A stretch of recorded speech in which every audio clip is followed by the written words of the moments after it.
नेपाल के प्रधानमंत्री केपी शर्मा ओली। सीधे आपको लेकर चलेंगे, हमारे साथ हमारे सहयोगी नीरज राजपूत इस वक्त मौजूद हैं। जरा नीरज से जानते हैं। नीरज, ये तस्वीरें बता रही हैं कि शायद बहुत जल्द नेपाल छोड़ सकते हैं केपी शर्मा ओली, क्या जानकारी मिल रही है सूत्रों के हवाले से नीरज?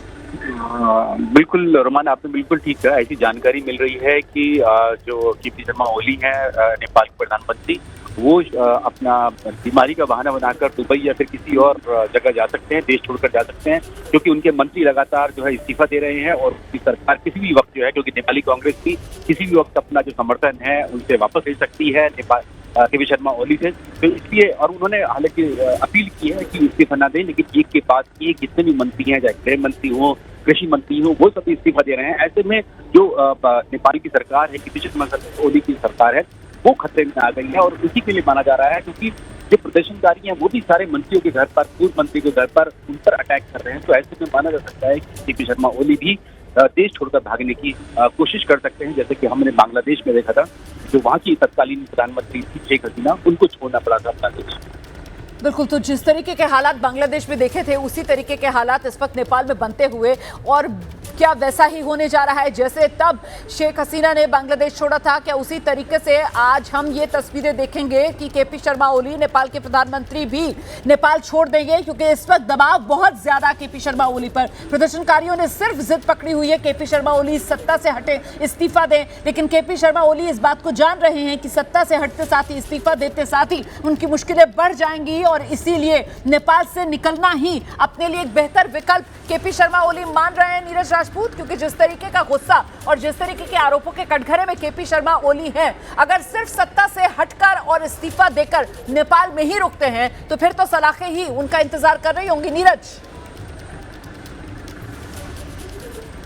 मांग है उनकी यही है कि सरकार चेंज होनी चाहिए। ये जो सरकार है केपी शर्मा ओली की, इसको हटाना चाहिए, क्योंकि ये पूरी तरह से भ्रष्टाचार में लिप्त है, नेपोटिज्म यानी कि भाई भतीजावाद में लिप्त है। इसलिए इनको यहाँ से हटना ही होगा। ये नीरज मैं लौटूंगी आपके पास। नीरज, मैं आपको पास लौटूंगी। इस बीच बड़ी खबर नेपाल में विद्रोह को लेकर, ये बहुत बड़ी खबर है। मंत्रियों के आवास के बाहर एक नहीं, दो नहीं, 3 हेलीकॉप्टर्स तैनात हैं। इस वक्त की बड़ी खबर, नेपाली सेना के 3 हेलीकॉप्टर यहाँ मंत्रियों के आवास के नजदीक देखे गए हैं। ये इस वक्त की बड़ी खबर है। ये 3 हेलीकॉप्टर्स हैं, सेना के 3 हेलीकॉप्टर्स हैं। मंत्रियों के आवास के बाहर 3 हेलीकॉप्टर्स तैनात कर दिए गए हैं।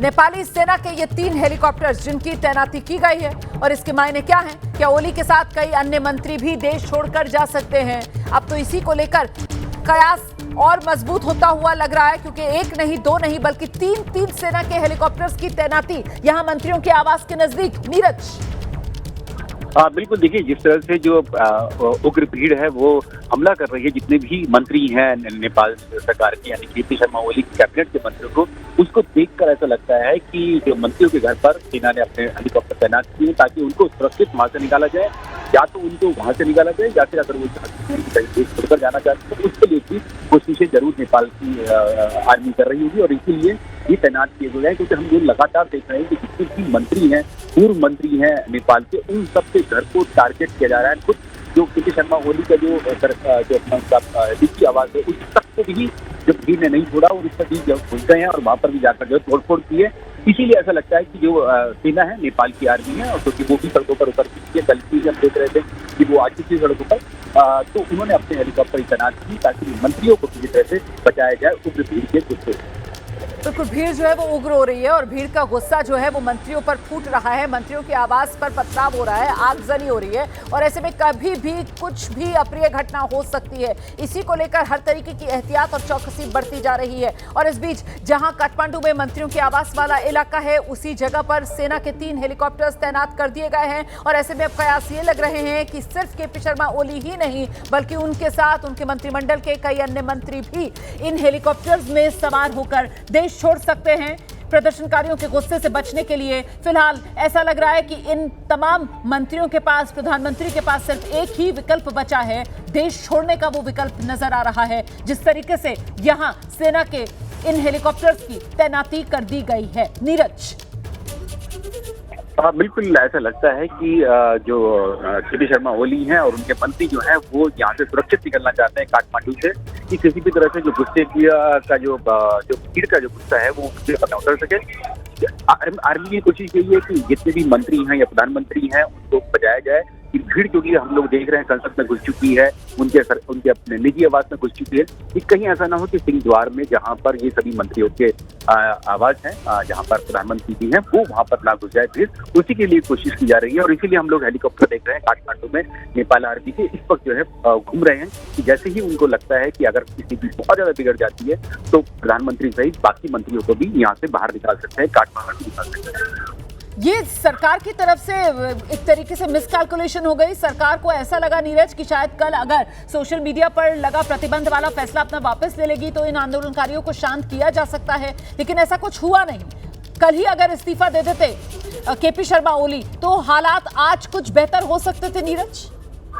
देखिए, ये केपी शर्मा ओली को ऐसा ही लग रहा था कि अगर सोशल मीडिया बैन कर देंगे तो शायद हो सकता है कि जो युवा हैं उनकी जो आवाज है, क्योंकि पिछले कई दिनों से हम लोग देख रहे थे कि सरकार के खिलाफ जो था कैंपेन चल रहा था, लोग जो है गुस्सा है बहुत ज्यादा कि बहुत भ्रष्टाचार में लिप्त ये सरकार है, उनके खिलाफ चल रही थी। नीपो किस के नाम से वहां पर सोशल मीडिया पर कैंपेन चल रहा था, युवाओं द्वारा चलाया जा रहा था। तो केपी शर्मा ओली को ये लगा कि बजाय युवाओं को समझाने की वो अगर सोशल मीडिया बैन कर देते हैं, ट्विटर, इंस्टाग्राम और फेसबुक, तो हो सकता है कि जो लोग हैं उन अपनी आवाज वो उठा नहीं पाएंगे, सरकार के खिलाफ उठा नहीं पाएंगे, और सरकार उनकी जैसे कि पिछले 8-10 सालों से चल रही है, चौथी बार प्रधानमंत्री बने हैं, वो उनके साथी बनते हैं या फिर वो खुद बनते हैं, तो वो ऐसे ही चलती रहेगी, किसी को कोई फर्क नहीं पड़ेगा। लेकिन ये स्पेकुलेशन हुआ क्योंकि जो युवा हैं उन्होंने दूसरे सोशल मीडिया ऐप्स के जरिए इकट्ठा हुए। मैं जरा सा आपको रोक रही हूँ नीरज राजपूत, ये तस्वीरें दिखाना जरूरी है दर्शकों को। ये जो आप काले धुएं का गुबार देख रहे हैं, प्रधानमंत्री ओली के निजी आवास पर आगजनी हो गई है। ये तस्वीरें आप देख रहे हैं, नेपाल के प्रधानमंत्री केपी शर्मा ओली, उन्हीं के खिलाफ सबसे ज्यादा गुस्सा है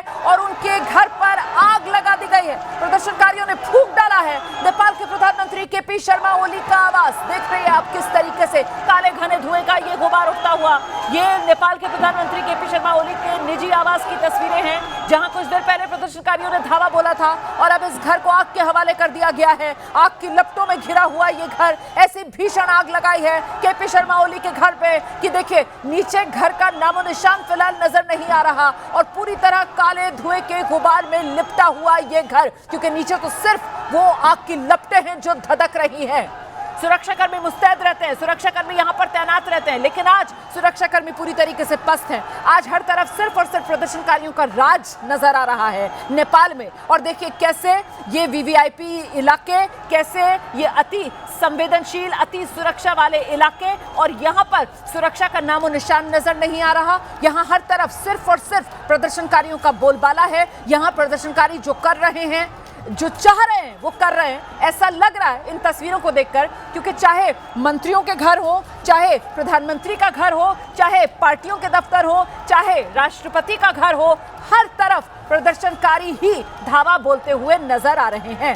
कहीं पथराव किया जा रहा है, कहीं तोड़फोड़ की जा रही है, कहीं आगजनी हो रही है। और वो मैंने आपको सीपीआई नेपाल पार्टी का दफ्तर दिखाया था, कैसे पार्टी के दफ्तर पर चढ़कर जो पार्टी का झंडा था उसे खींचकर नीचे उतारकर, फाड़कर नीचे फेंकते हुए वो प्रदर्शनकारी की तस्वीर भी आपने देखी थी। इस बीच लगातार ये तस्वीरें जो नेपाल से आ रही हैं वो बता रही है कि कैसे नेपाल में स्थिति बद से बदतर होती हुई, प्रधानमंत्री का आवास, नेपाल में प्रधानमंत्री का निजी आवास, और उसे आग के हवाले कर दिया गया है। आप समझ सकते हैं इन तस्वीरों को देखकर कितना भयावह इस वक्त सियासी तौर पर माहौल नेपाल में नेताओं के लिए, मंत्रियों के लिए बना हुआ है, क्योंकि चुन चुनकर जो नेपाल में पॉलिटिकल पार्टीज हैं, जो नेपाल के राजनेता हैं, जो नेपाल के मंत्री हैं, उनको निशाने पर ले रहे हैं प्रदर्शनकारी। उन्हीं के घरों पर जा जाकर पथराव किया जा रहा है, उन्हीं से प्रदर्शनकारियों को नाराजगी है। और प्रदर्शनकारियों ने पहले जहां प्रधानमंत्री के निजी आवास पर जाकर पथराव किया, अब प्रदर्शनकारियों ने उसी निजी आवास में आग लगा दी है। उस निजी आवास को प्रदर्शनकारियों ने फूंक डाला है। देखिए जरा ये काले घने धुएं का गुबार उठता हुआ। और इन तस्वीरों को देखने के बाद नीरज राजपूत लगातार हमारे साथ बने हुए हैं। नीरज, यही कहा जाएगा कि ये जो तस्वीरें हैं, इन्हीं तस्वीरों को देखने के बाद केपी शर्मा ओली मजबूर हो गए होंगे। देश छोड़ने के अलावा और कोई विकल्प अब नजर शायद आ नहीं रहा होगा केपी शर्मा ओली को। नीरज राजपूत। बिल्कुल आपने ठीक कहा रोमाना, होना भी नहीं चाहिए। अगर किसी देश के प्रधानमंत्री का ये आवाज, ये घर इस तरह से भीड़ आग लगा देती है, तो क्या आपको लगता है कि उसको प्रधानमंत्री के पद पर रहना चाहिए? इसका मतलब ये है कि अपना कंट्रोल जो है केपी शर्मा ओली वो अपने देश के शासन पर हो चुके हैं, भीड़ इतनी उग्र हो चुकी है तो उनके घर को आग लगा दिया है। तो क्या ऐसे में ये तो मॉरल रिस्पॉन्सिबिलिटी लेते हुए कि खुद प्रधानमंत्री का घर जला दिया है, भीड़ ने जला दिया है, तो क्या उनको अब सत्ता में रहना चाहिए? उनको तुरंत जो है सत्ता से उनको रिजाइन करके किसी दूसरी पार्टी को या फिर दूसरी जो भी मिली जुली पार्टी है उसको इंटरिम सरकार बनानी चाहिए और तभी जो है इसको कंट्रोल किया जा सकता है। तभी जो उग्र भीड़ है युवाओं की ये रुक सकती है, अन्यथा ये लगता नहीं है कि रिश्ते की नाम लेगी। यकीनन नीरज, ये जो आज खबर निकल कर आई कि सरकार की तरफ से औपचारिक तौर पर कहा गया केपी शर्मा ओली पद से हटने के उन्होंने कोई संकेत ही नहीं दिए, बल्कि सुबह में ये कह दिया कि वो तो सर्वदलीय बैठक करेंगे, आपात बैठक बुलाई और आपात बैठक भी शाम में बुला रहे हैं। मतलब हालात अभी बिगड़े हुए हैं, गुस्सा अभी 7वें आसमान पर प्रदर्शनकारियों का, और केपी शर्मा ओली ने शाम 6:15 बजे सर्वदलीय बैठक बुलाई, उसमें भी कयास लगे कि शायद इसमें वो इस्तीफा दे दें। इसी को लेकर ये गुस्सा इतना ज्यादा धधका प्रदर्शनकारियों का कि अब जो भी कुछ प्रदर्शनकारियों के सामने आ रहा है, जिस नेता का घर, जिस नेता की पार्टी का दफ्तर, जिस नेता का आवास, सबको पथराव से तोड़फोड़ कर या फिर फूंक डालने पर आमादा है ये भीड़। नीरज, हाँ बिल्कुल, देखिए ये केपी शर्मा ओली को पहले हमने देखा ही था कि कल भी जब उन्होंने शाम के वक्त जो था वो मना कर दिया था कि वो सोशल मीडिया बैन नहीं हटाएंगे, लेकिन उसके बाद फिर रात में उन्होंने हटाया है। उनको इस बात की गंभीरता का समझ में नहीं आ रहा है। लगता है कि काठमांडू जहाँ राजधानी में इतना बवाल हो रहा है, 1 लाख युवा जो है वो सड़कों पर है काठमांडू की है। उसके अलावा अलग अलग शहरों में भी ये विरोध प्रदर्शन और फैल रहा है, अराजकता फैल रही है।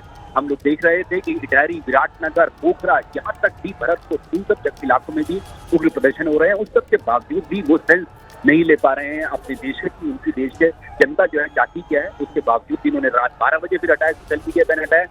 और अब जो लोग गुस्सा कर रहे हैं रुमाना, वो बात से ज्यादा जिक्र हो रहे हैं कि आखिरकार किस तरह से कोई सरकार अपने ही देश के छात्र छात्राओं पर कैसे फायरिंग कर सकती है, फोर्स का इस्तेमाल कैसे कर सकती है। संयुक्त राष्ट्र तक का भी बयान आ चुका है कि आप कैसे अपने ही लोगों पर अपना फोर्स इस तरह का इस्तेमाल कर सकते हैं। पॉइंट ब्लैंक रेंज जो वीडियोज आए हैं, इतने विवश वीडियो आए हैं जिसमें ऐसा लगता है कि जो प्रदर्शनकारी थे उन सबको बहुत करीब से उनके पॉइंट ब्लैंक रेंज पर मारी गई है, गोलियां मारी गई हैं, जिससे कि छात्रों की खुद की जो डेड बॉडीज हमने देखी कि वहाँ पड़ी हुई है, काठमांडू की सड़कों पर पड़ी हुई है। ये कैसे कोई सरकार जो है फैसला ले सकती है? उसी को लेकर आज जो बवाल हो रहा है, उग्र प्रदर्शन हो रहे हैं, जो मंत्रियों के घर जलाए जा रहे हैं, प्रधानमंत्री का घर जलाया जा रहा है, निजी आवाज जलाया जा रहा है, वो इसके लिए जो कि उन जो लोग हैं वहाँ के युवा हैं वो इस बात को लेकर बेहद गुस्सा है, आक्रोश है कि आखिरकार कैसे कोई सरकार अपने ही लोगों पर, जो कि बिल्कुल शांतिपूर्वक प्रदर्शन कर रही थी, अगर वो संसद में जाना चाह रहे थे तो उनकी बात को किसी ने सुना कि नहीं, इस बात को लेकर बहुत गुस्सा है। 21 लोगों की, जिसमें युवा भी शामिल है, उनकी जान जा चुकी है। 400 से भी ज्यादा लोग जो हैं वो घायल हो चुके हैं। घायल जो युवा हैं जिनके छातियों पर भी गोली लगी है, वो सब एक बार फिर से प्रदर्शन करने के लिए हमने देखा कि आज काठमांडू की सड़कों पर फिर से उतर आए हैं। तो देखिए कितना गुस्सा कि अस्पताल में जो जिनका इलाज होना चाहिए था छात्रों का, युवाओं का, वो सब की आज की जो उग्र प्रदर्शन है उसमें शामिल हो रहे हैं। वो साफ तौर से कह रहे हैं, उनके पट्टियां बंधी हुई उनके शरीर पर, उस सब के बावजूद भी वो कह रहे हैं कि आप आइए और हम यहाँ खड़े हैं, अगर आपको मार रहे हैं तो हमें मारिए। केपी शर्मा ओली तक के लिए उन्होंने इस तरह की चेतावनी दी। तो इस सब के बावजूद भी केपी शर्मा ओली और अगर ऑल पार्टी मीटिंग भी बुला रहे हैं, शाम तक वेट कर रहे हैं, किस चीज का इंतजार कर रहे हैं, ये किसी की सबकी समझ से परे है।